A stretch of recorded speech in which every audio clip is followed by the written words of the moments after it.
যার জন্য পুরো বিশ্ব আজ অশান্তিতে ভুগছে তাকেই দিতে চান নোবেল পুরস্কার। কথাটি হাস্যকর হলেও সত্য।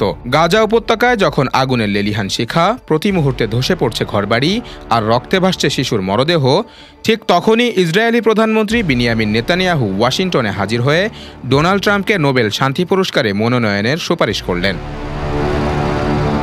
হ্যাঁ, ঠিকই শুনেছেন। গাজায় ইসরায়েলের চালানো গণহত্যা ও আগ্রাসনের অন্যতম পৃষ্ঠপোষক ডোনাল্ড ট্রাম্প, যিনি নিজেকে শান্তির দূত দাবি করেন, তাকে এখন শান্তিতে নোবেল দেওয়ার প্রস্তুতি চলছে। ঘটনাটি ঘটেছে ৭ই জুন হোয়াইট হাউসে আয়োজিত এক আনুষ্ঠানিক নৈশভোজে।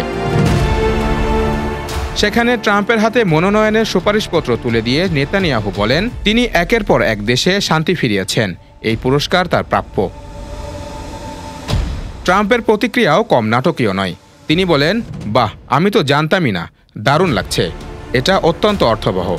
কিন্তু এই অর্থবহ মুহূর্তই অনেকের চোখে পরিণত হয়েছে এক মর্মান্তিক উপহাসে। কারণ ট্রাম্পের প্রেসিডেন্সি পেরিয়েছে ৫ মাস, অথচ গাজা ও ইউক্রেন দুই যুদ্ধই চলছে অব্যাহতভাবে। এর মধ্যে গাজায় মৃত্যুর মিছিল ছাড়িয়ে গেছে ৩৫,০০০-এরও বেশি। বিশেষজ্ঞদের অনেকেই বলছেন, নেতানিয়াহু ও ট্রাম্পের এহেন আচরণ এখন রাজনৈতিক ভাড়ামির চূড়ান্ত রূপ ধারণ করেছে। একজন যুদ্ধাপরাধে অভিযুক্ত নেতার কাছ থেকে শান্তির পুরস্কারের সুপারিশ পাওয়া সত্যি এক ব্যঙ্গাত্মক পরিহাস। অনেকেই বলছেন, নোবেল নয়, নাট্যদলের পুরস্কার দিন। এর আগেও ট্রাম্প দাবি করেছিলেন, তিনি ভারত পাকিস্তানের মধ্যস্থতা, সার্বিয়া কসোভোর শান্তি এবং আব্রাহাম চুক্তির জন্য পুরস্কার প্রাপ্য। এমনকি তিনি অভিযোগ করেন, নোবেল কমিটি পক্ষপাতদুষ্ট, তারা আমাকে বারবার উপেক্ষা করেছে।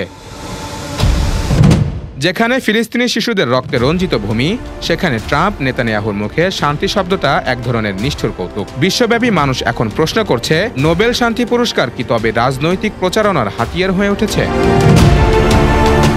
এই নাটক চলছেই, আর এই নাটকের মঞ্চে আজ সবচেয়ে অনুপস্থিত যে শব্দটি, তা হলো মানবতা।